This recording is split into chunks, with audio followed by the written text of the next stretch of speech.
नमस्कार, न्यूज 24 टेलिभिजनको कार्यक्रम 6 प्रश्नमा यहाँलाई स्वागत छ। म अरुणदेव जोशी। आज हामी राजनीतिभन्दा अलग हटेर आध्यात्मक कुरा गर्छौं। आध्यात्मक कुरा गर्नलाई आज हामीसँग स्टुडियोमा हामीले निम्त्याएका छौं ओशो रजनीशका भाइ ओशो शैलेन्द्रजीलाई। ओशो शैलेन्द्रजीसँग हामी आध्यात्मका, मेडिटेसनका र समाधिसम्मका कुराहरू गर्छौं र आज हामीले उहाँलाई स्टुडियोमा निम्त्याएका छौं। उहाँ नेपाली भाषा बुझ्नुहुन्न, त्यसैले आजको अन्तर्वार्ता हामीले इंग्लिश भाषामा सञ्चालन गर्ने विचार गरेका छौं। त्यसैले अहिले हामी इंग्लिश भाषामा ओशो शैलेन्द्रजीसँग कुराकानी गर्छौं। Osho Shailendraji, welcome to the show. नमस्कार। नमस्कार। You have been visiting Nepal frequently, right?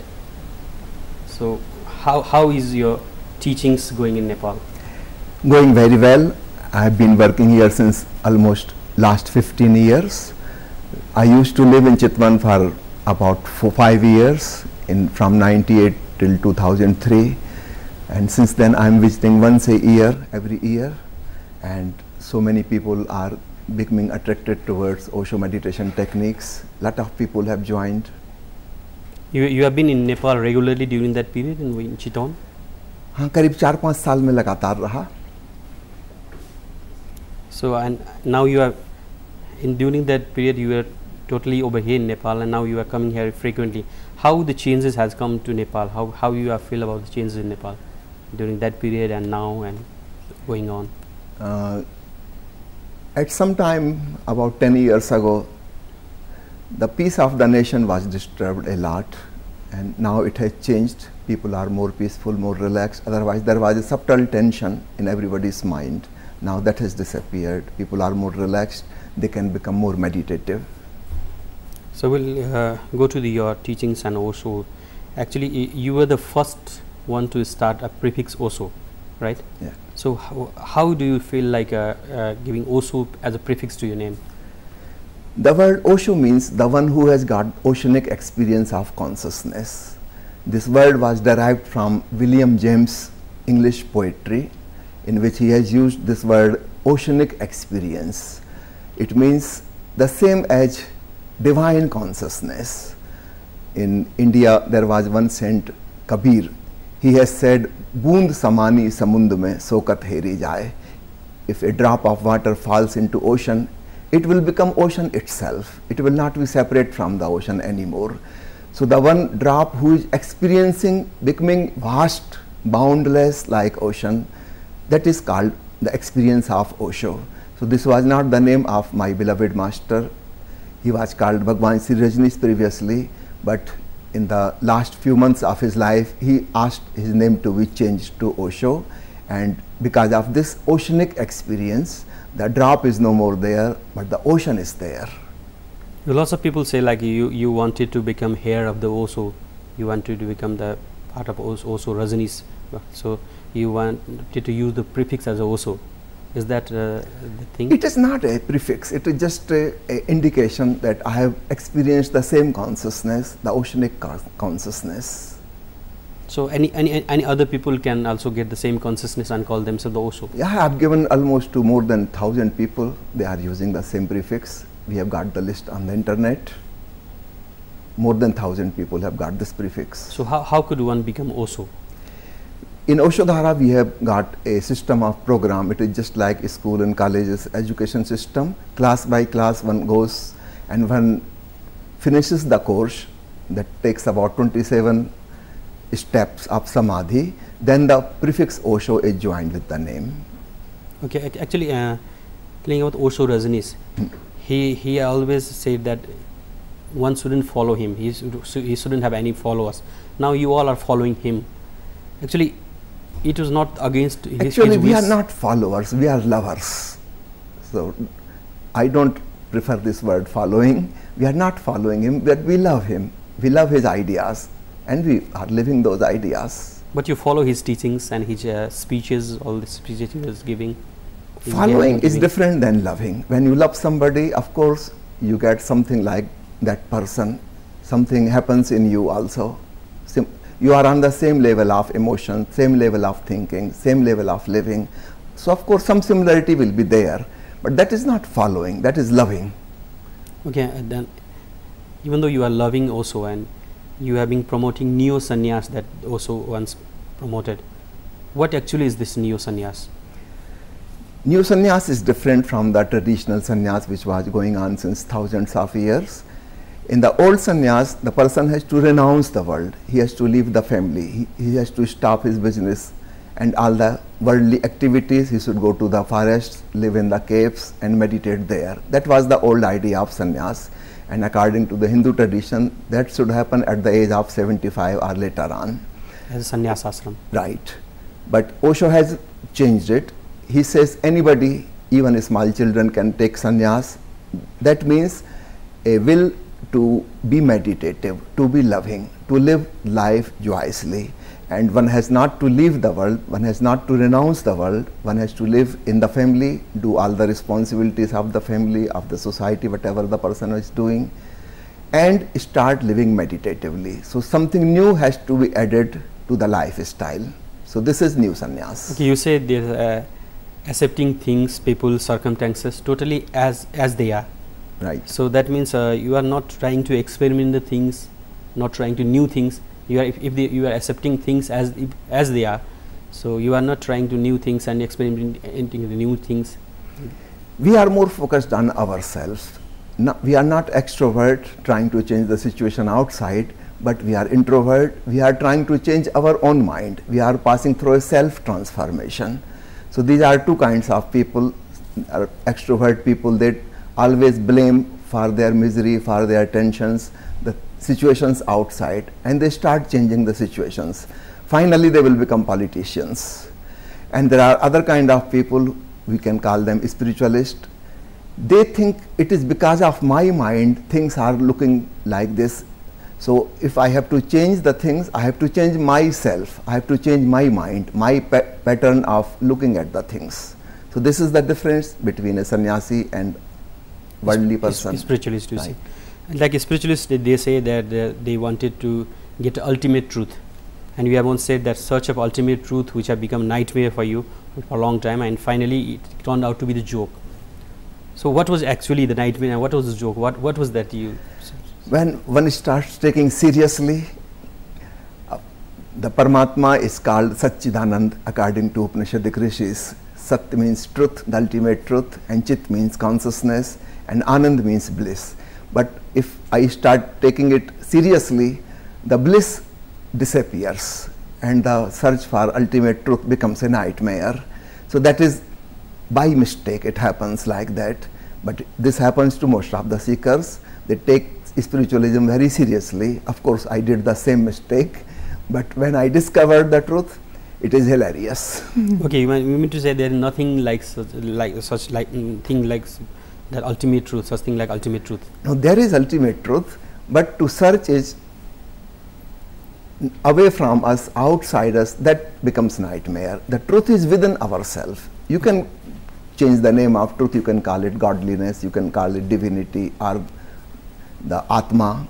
It is within ourselves, and when we start seeking as a spiritual seeker, we start seeking outside. So that becomes the nightmare. It is not there. You want to say the ultimate truth comes by itself? It is already there within ourselves. Okay. So in meditation, when we go deep within ourselves, we find it. So how could we discover it? By meditation only? Yes, by meditation. That is the only way. There cannot be any other way. And what actually is the meditation? Meditation means a state of awareness without any thinking. When the mind stops completely, there are no thoughts, only thoughtless awareness.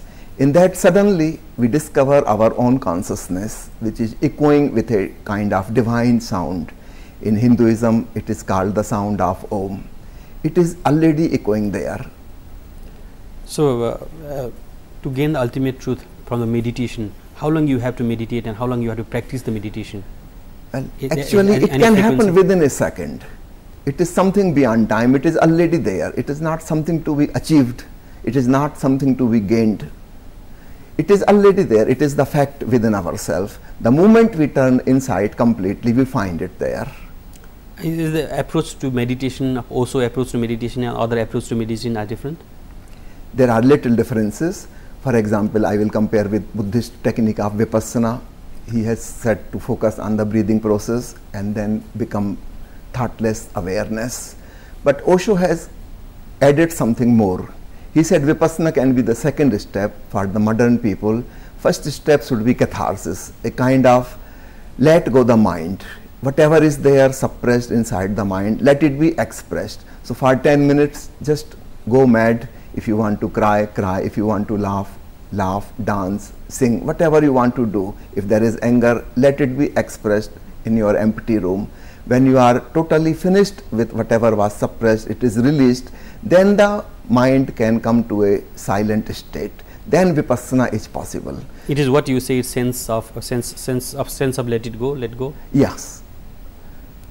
Okay, Because modern man is living in under lot of suppressions, mental repressions.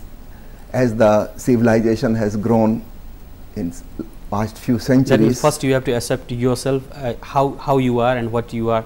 You have to accept yourself. हाँ, अपने आप को स्वीकार करें, अपने मन में जो भी हो रहा है, जो दबा पड़ा है, पहले उसको निकाल दें. तो 10 मिनट का वो समय रहता है ध्यान की प्रोसेस में. एक बार वो सब निकल गया, कचरा कूड़ा बाहर हो गया, तो मन स्वच्छ हो जाता है, साफ सुथरा हो जाता है, और फिर अमनी दशा में पहुंचना, जिसको हम कहें निर्विचार जागरूकता, वह बहुत आसान हो जाती है. Okay. And again talking about Rajneesh, your elder brother. I think you were 6 brothers and Right. 10 sisters, 10 total 10 Right. members. You were the 5th one actually. Yes. Yeah, other brothers are also following. Yes. Are the like you say loving Rajneesh. Yes, yes. So All my relatives, even my parents, became disciples of Osho. That was something unusual, never happened before in history. So how you feel like your brother also has become something and you have to follow him or love him? Well, I am 24 years younger than him, so when I was born, he was already enlightened, he was already awakened, and by the time I became about 10 or 12 years old, so able to understand few things, by that time he was world famous person. So I always saw him as my master, as my teacher. I never felt that he is my brother. Okay, actually there were lots of controversy during his time that he said himself a Bhagavan Rajneesh. And lots of people say, how can one man in the earth could be Bhagavan?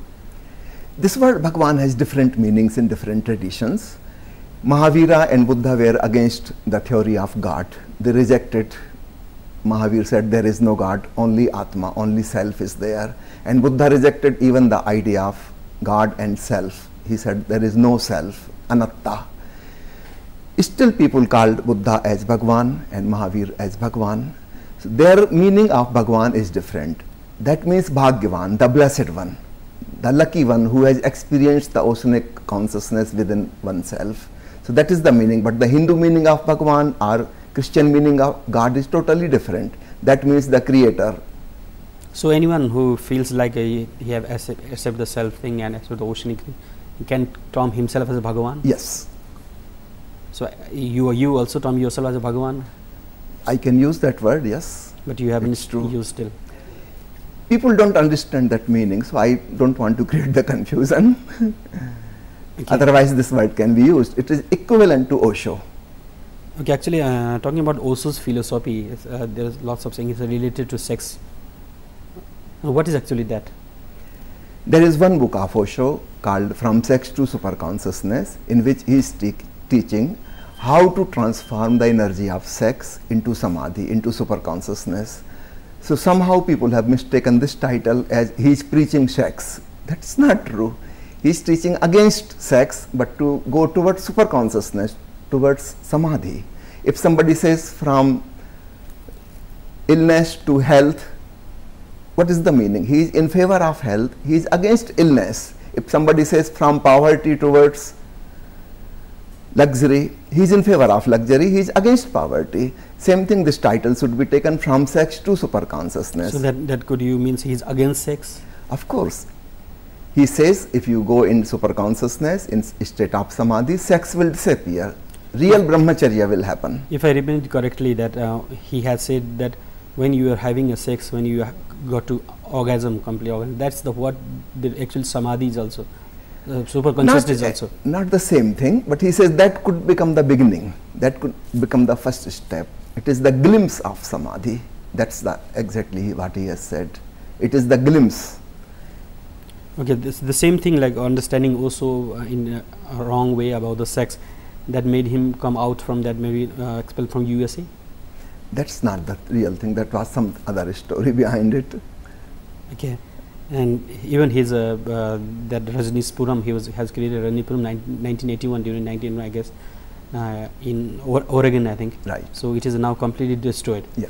So could you light some light over that? There are many reasons. First thing, the Christian Pope and the fundamentalist Christian government of that time in America, they were against Osho. They thought some kind of Hinduism is spreading. And the second confusion was they thought it is a Russian agency, because we were using the word commune for the ashram. So they misinterpreted it as communism. Okay. So that became the problem. They thought this is from Russians and they are spreading the Hindu religion here. And so they became very much against, and they tried to destroy it, and they succeeded in doing that. And there's also a conspiracy theory like Osho was given slow poison and that was the cause behind his death. Yes. Like, it's a mysterious death. Yes, when he was put in jail for 12 days, some radiation poisoning was given. The mattress on which he was sleeping, the pillow he was using, it was filled with some radioactive material. So that cannot be detected later on by any blood test or anything. So that's the way American government gives poisoning to people. Were there any circumstances to prove that thing? Yes, there were many proofs about that, but it cannot be proved directly by any blood test or anything. So it is because of the medical evidences, he started getting pain and troubles in the right side of his shoulder, right jaw, right ear, right eye, and right side of lower jaw, upper jaw. So that was the side he used to sleep always, on right side. So all the right side of the body became affected, in the upper part of the body. So that was a proof. As Osho was saying, Osho never dies, and he was never born. He never died. He was never born. He just visited to the earth. So actually, how could one say he was dead? He was poisoned. As far as physical body is concerned, of course, the physical body was born one day and the physical body died one day. But when we talk about Osho, we mean the super consciousness within the body.